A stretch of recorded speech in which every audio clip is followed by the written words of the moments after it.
नमस्कार दोस्तों, स्वागत है आपका हमारे आज के इस खास कार्यक्रम में। आज हम एक ऐसे सवाल पर चर्चा करेंगे जो दशकों से इतिहासकारों और राजनीतिक विश्लेषकों को उलझाता रहा है। एक ऐसा सवाल जिसके जवाब में छिपा है एक अनकही दास्तान, एक अनजानी संभावना। दोस्तों, सवाल ये है, अगर सरदार वल्लभ भाई पटेल भारत के पहले प्रधानमंत्री होते तो क्या होता? क्या भारत की तकदीर बदल जाती? क्या हम आज एक अलग भारत देख रहे होते?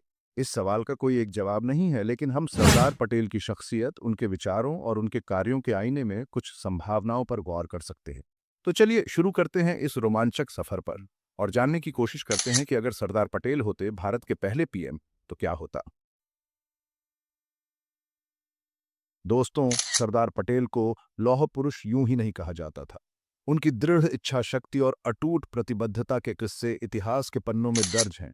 562 से ज्यादा रियासतों का भारत में विलय, वो भी बिना खून खराबे के, ये कमाल दिखाता है उनकी कूटनीतिक क्षमता और दृढ़ नेतृत्व का। अब सोचिए, अगर वही लौह पुरुष भारत के पहले प्रधानमंत्री होते तो क्या होता? क्या भारत का नक्शा आज हम जिस रूप में देखते हैं वैसा ही होता? क्या कश्मीर का मसला आज भी हमारी सीमाओं पर आग उगल रहा होता? क्या हैदराबाद और जूनागढ़ की कहानी अलग होती? ये कहना मुश्किल है कि क्या होता, लेकिन एक बात तो तय है, सरदार पटेल के नेतृत्व में भारत एक मजबूत और एकीकृत राष्ट्र के रूप में उभरता। उनकी नज़र में राष्ट्रीय एकता सर्वोपरि थी और इसके लिए वो किसी भी हद तक जाने को तैयार रहते थे। उनका मानना था कि एक मजबूत केंद्र सरकार ही भारत को आंतरिक कलह और बाहरी खतरों से बचा सकती है। शायद यही वजह थी कि वो देशी रियासतों के प्रति नेहरू जी की उदार नीतियों से सहमत नहीं थे। अगर सरदार पटेल प्रधानमंत्री होते तो शायद भारत की केंद्र सरकार आज और भी ज्यादा शक्तिशाली होती। राज्यों को शायद उतनी स्वायत्तता न मिल पाती जितनी आज है, लेकिन साथ ही देश टुकड़ों में बंटने से भी बच जाता। कश्मीर मसले पर सरदार पटेल का रुख काफी सख्त था। उनका मानना था कि कश्मीर भारत का अभिन्न अंग है और इसे लेकर किसी भी तरह का समझौता नहीं किया जा सकता। अगर वो प्रधानमंत्री होते तो शायद पाकिस्तान के साथ कश्मीर को लेकर और भी ज्यादा तनाव होता, लेकिन हो सकता है कि इस मसले का कोई ना कोई हल भी निकल आ पा। ये तो रही राष्ट्रीय एकता की बात, लेकिन सरदार पटेल का विजन सिर्फ इसी तक सीमित नहीं था। आइए अब नजर डालते हैं उनके आर्थिक विचारों पर और समझने की कोशिश करते हैं कि अगर वो प्रधानमंत्री होते तो भारत की अर्थव्यवस्था कैसी होती। दोस्तों, सरदार पटेल भले ही लौह पुरुष के नाम से जाने जाते थे, लेकिन उनके दिल में गांधी जी के आदर्शों के लिए अगाध श्रद्धा थी। वो गांधी जी के सिद्धांतों, खास तौर पर ग्राम स्वराज के विचार के प्रबल समर्थक थे। लेकिन साथ ही वो ये भी समझते थे कि आज़ादी के बाद भारत को एक मजबूत अर्थव्यवस्था की जरूरत है, जिसके लिए तेजी से औद्योगिकरण करना जरूरी है। यहाँ उनके और नेहरू जी के विचारों में एक बड़ा फर्क नजर आता है। जहाँ नेहरू जी समाजवादी मॉडल में विश्वास रखते थे, वहीं सरदार पटेल ज्यादा व्यावहारिक दृष्टिकोण रखते थे। उनका मानना था कि निजी उद्योगों को बढ़ावा देकर ही भारत तेजी से तरक्की कर सकता है। अगर सरदार पटेल प्रधानमंत्री होते तो शायद भारत ने शुरुआती दौर में ही उदारीकरण की नीति अपना ली होती। हो सकता है कि हमें लाइसेंस राज और सरकारी नियंत्रण का वो दौर ही ना देखना पड़ता जिसने हमारी अर्थव्यवस्था को कई दशकों तक जकड़े रखा। लेकिन इसका ये मतलब नहीं है कि सरदार पटेल पूंजीवाद के हामी थे। वो किसानों और मजदूरों के हकों के लिए भी उतने ही चिंतित थे। उनका मानना था कि विकास समावेशी होना चाहिए, जिसमें समाज के सभी वर्गों को फायदा मिले। शायद यही वजह थी कि सरदार पटेल सहकारिता आंदोलन के भी प्रबल समर्थक थे। उन्हें विश्वास था कि सहकारिता के माध्यम से किसानों और छोटे उत्पादकों को शोषण से बचाया जा सकता है और उन्हें अपने उत्पादों का उचित मूल्य दिलाया जा सकता है। अगर सरदार पटेल प्रधानमंत्री होते तो शायद आज भारत की तस्वीर कुछ अलग होती। हो सकता है कि हम आज एक ऐसे भारत में रह रहे होते जो आर्थिक रूप से ज्यादा समृद्ध होता, जहां गरीबी और असमानता कम होती और जहां विकास का फायदा समाज के सभी वर्गों तक पहुंचता। चैप्टर 3। दोस्तों, सरदार पटेल को जहां एक तरफ देश की आंतरिक स्थिति की चिंता थी, वहीं दूसरी तरफ वो अंतर्राष्ट्रीय मंच पर भी भारत की स्थिति को लेकर काफी सजग थे। उनकी विदेश नीति व्यावहारिकता और राष्ट्रीय हितों को सर्वोपरि रखने पर आधारित थी। जहां नेहरू जी गुटनिरपेक्षता की नीति में विश्वास रखते थे, वहीं सरदार पटेल का मानना था कि शीत युद्ध के दौर में भारत को अपने राष्ट्रीय हितों को ध्यान में रखते हुए फैसले लेने चाहिए। उन्हें सोवियत संघ के इरादों पर शक था और वो चीन को लेकर भी काफी सतर्क थे। तिब्बत पर चीन के कब्जे के बाद सरदार पटेल ने नेहरू जी को चेतावनी दी थी कि चीन से सावधान रहने की जरूरत है। उन्होंने सीमा पर चीन की घुसपैठ को लेकर भी चिंता जाहिर की थी। अगर सरदार पटेल प्रधानमंत्री होते तो शायद 1962 का युद्ध ना होता, या फिर उसका नतीजा कुछ और होते। पाकिस्तान को लेकर भी सरदार पटेल का रुख काफी सख्त था।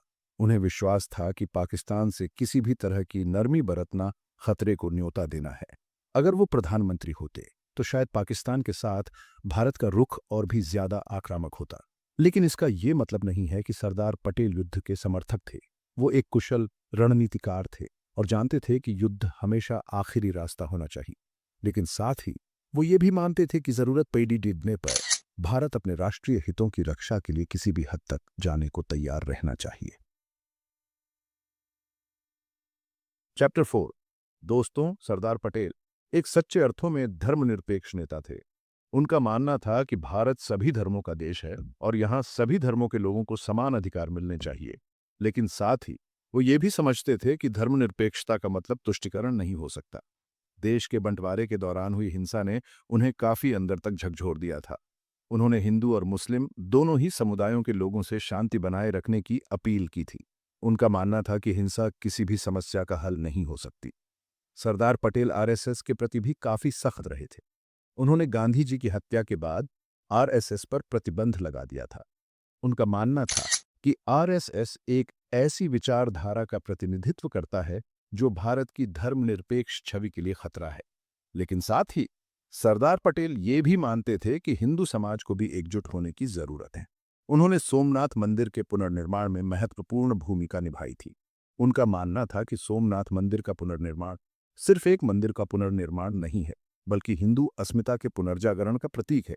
अगर सरदार पटेल प्रधानमंत्री होते तो शायद भारत में धर्म और राजनीति का समीकरण कुछ अलग होता। हो सकता है कि धर्म के नाम पर होने वाली राजनीति को उतनी जगह न मिल पाती। लेकिन साथ ही ये भी हो सकता है कि देश में एक मजबूत हिंदू राष्ट्रवाद का उदय होता। चैप्टर 5। दोस्तों, सरदार पटेल सिर्फ एक महान नेता ही नहीं, बल्कि एक कुशल प्रशासक भी थे। उनका प्रशासन कर्तव्यनिष्ठा, कुशलता और दृढ़ संकल्प का प्रतीक था। उन्हें भ्रष्टाचार से सख्त नफरत थी और उन्होंने अपने कार्यकाल के दौरान इसे जदीयत से उखाड़ फेंकने की हर संभव कोशिश की। सरदार पटेल का मानना था कि एक मजबूत और कुशल नौकरशाही ही देश के विकास की नींव रख सकती है। उन्होंने नौकरशाही में भ्रष्टाचार और सुस्ती को खत्म करने के लिए कई कदम उठाए। उन्होंने नौकरशाहों को यह स्पष्ट संदेश दिया कि उनका पहला और आखिरी कर्तव्य देश की सेवा करना है। अगर सरदार पटेल प्रधानमंत्री होते तो शायद भारत में भ्रष्टाचार और कुशासन की समस्या इतनी ज्यादा ना होती। उनके नेतृत्व में भारत एक मजबूत और समृद्ध राष्ट्र के रूप में उभरता, जिसका दुनिया में मान सम्मान होता। लेकिन साथ ही यह भी हो सकता है कि उनके सख्त रवैये के कारण लोकतंत्र का स्वरूप कुछ अलग होता। केंद्र सरकार और ज्यादा ताकतवर होती और राज्यों को शायद उतनी स्वायत्तता ना मिल पाती। यह भी कहना मुश्किल है कि क्या सरदार पटेल के नेतृत्व में भारत गुटनिरपेक्षता की नीति अपनाता या फिर किसी एक गुट में शामिल हो जाता। लेकिन एक बात तो तय है कि वो भारत के हितों को सर्वोपरि रखते हुए ही कोई फैसला लेते। दोस्तों, ये तो सिर्फ कुछ संभावनाएं हैं। हकीकत क्या होती ये तो कोई नहीं जानता। लेकिन एक बात तो तय है कि सरदार पटेल एक महान नेता थे, जिन्होंने भारत के निर्माण में अपनी अहम भूमिका निभाई। उनके योगदान को हम कभी नहीं भूल सकते। उतरो। तो दोस्तों, ये था हमारा आज का सफर, जिसमें हमने जानने की कोशिश की कि अगर सरदार पटेल भारत के पहले प्रधानमंत्री होते तो क्या होता। उनके नेतृत्व में भारत कैसा होता, ये तो एक रहस्य ही बना रहेगा। लेकिन एक बात तो तय है कि सरदार पटेल एक दूरदर्शी नेता थे, जिनके दिल में देश के लिए अगाध प्रेम था। उन्होंने अपने जीवन का हर पल देश की सेवा में समर्पित कर दिया। आज जब हम आजाद भारत की 75वीं वर्षगांठ मना रहे हैं, तो ऐसे महान नेता को याद करना और भी जरूरी हो जाता है। उनके जीवन से हमें प्रेरणा लेनी चाहिए और देश के निर्माण में अपना योगदान देना चाहिए। धन्यवाद।